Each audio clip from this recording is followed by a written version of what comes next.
Kumusta mga kasaliksik?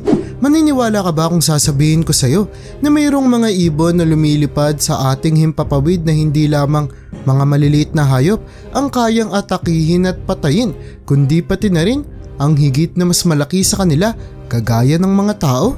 Kaya mula sa ibong nakikipagkompetensya sa mga lobo hanggang sa kwagong binansagang tigre ng gabi, ay pag-usapan natin ang 10 pinakakinatatakutang ibon sa ating kalikasan. Kaya kung handa ka nang makilala sila ay simulan na natin. Number 10, Himalayan Griffon Vulture.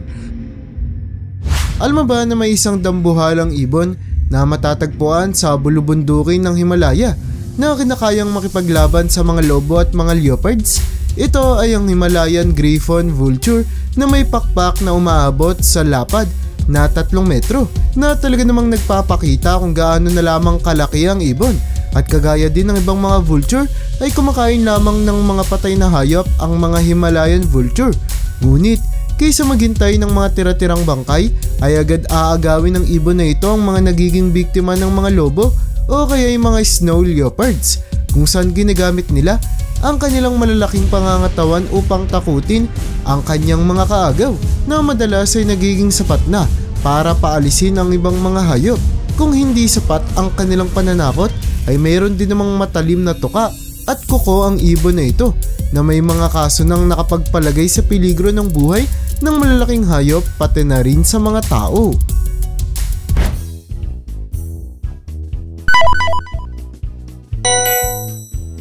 Number 9, Golden Eagle. Ang isa sa pinakakilalang uri ng agila sa buong mundo ay ang Golden Eagle dahil sa kulay gintong balahibong bumabalot sa kanilang batok. Pero alam mo ba na hindi lamang itsura ang talagang nakamamangha patungkol sa ibon na ito, kundi pati na rin ang kanilang likas na kakayanan? Ayon kasi sa investigasyon ng mga eksperto ay likas na matalino pagdating sa panghuhuli ng makakain ang mga Golden Eagle, kung saan nakitaan sila ng 7 paraan ng pag-atake, kung kaya't kahit na ano pang sukat ng hayop ang kanilang atakihin, magmula sa maliit hanggang sa mga mabibigat, ay meron silang estilo upang masiguradong mahuhuli nila ang mga ito. Madalang lamang kung umatake sa mga tao ang Golden Eagle, pero hindi ito nangangahulugang hindi nila tayo kayang atakihin, kung kaya't kahit na hindi kilala ang agila na ito sa pag-atake ng mga tao, ay mas mainam pa din na iwasan at layuan natin sila. Number 8, Polar Owl.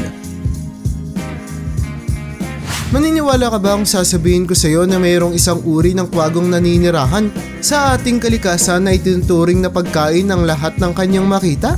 Ang ibon na ito ay ang Polar Owl na kadalasang naninirahan sa malalamig na mga lugar upang makapagbalat kayo sila sa mga nyebe gamit ang kanilang puting balahibo.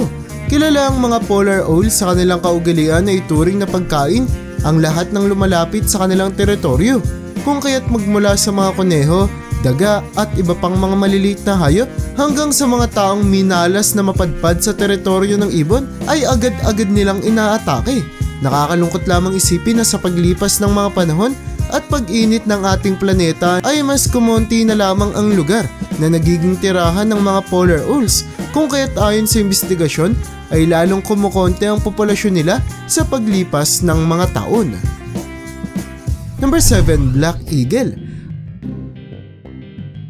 Ang Black Eagle o kilala din sa tawag na Verreaux's Eagle ang isa sa pinakakinatatakutang ibon sa ating planeta, dulot na isa sila sa pinakamalakas sa lahat, kung saan ang lahat ng bagay na may bigat na hindi lalagpas sa 12 kilo ang bigat ay kinakayang buhatin ng agila na ito, kung kaya't sinasabi na kayang-kayang atakihin ng Verreaux's Eagle kahit pa ang ating mga kabataan, lalo na ang mga sanggol, na talaga namang nagpapakita kung gaano na lamang kadelikado ang paglapit sa ibon na ito.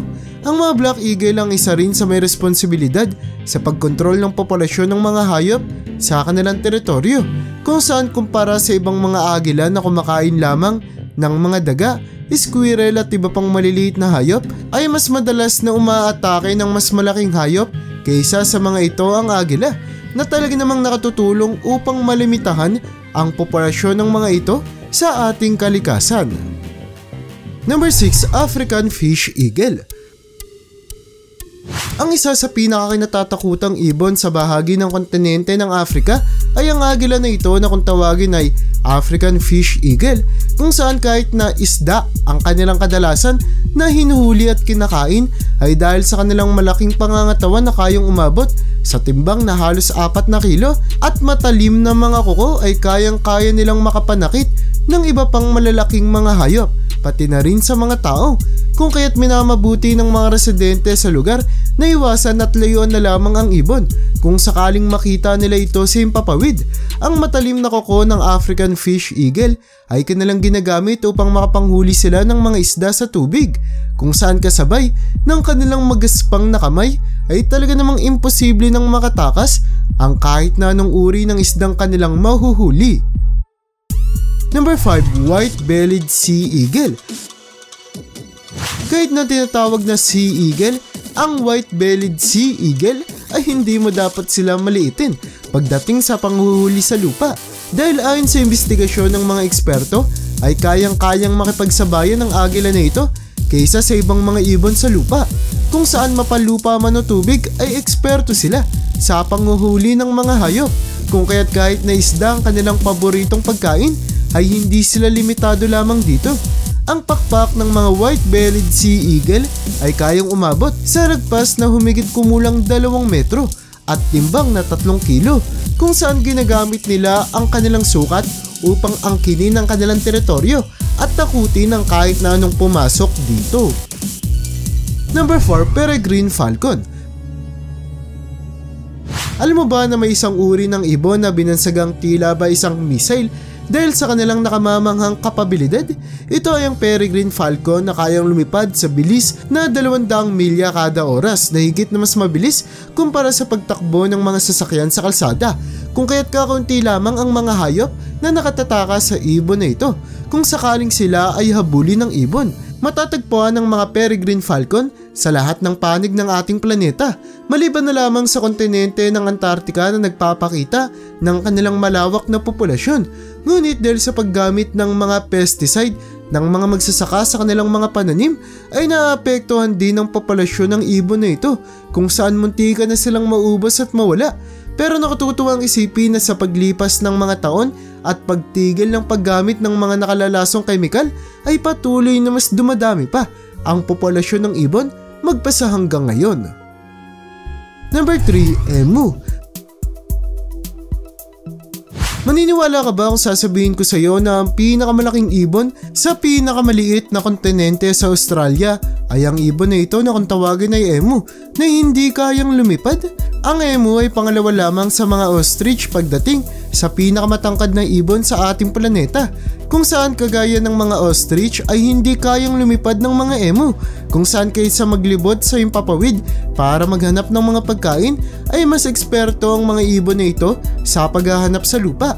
Pero kahit na hindi kayang lumipad ng mga emu ay kailangan pa din nating mag-ingat sa tuwing lalapitan natin ang hayop na ito, dahil biyasang-biyasa na sila sa paggamit ng kanilang tuka at mahabang mga biyas upang mabilis na umatake, kung saan agad nilang ginagamit ang kanilang malakas at matalim na kuko upang manipa na hindi may tatangging makapagdudulot ng matinding peligro sa minalas na makatatanggap nito. Number 2. Australian Magpie. Kung makikita mo ang itsura ng ibon na ito na kung tawagin ay Australian Magpie, ay agad mo nang mapapansin ang kanilang maliit na sukat at pangangatawan.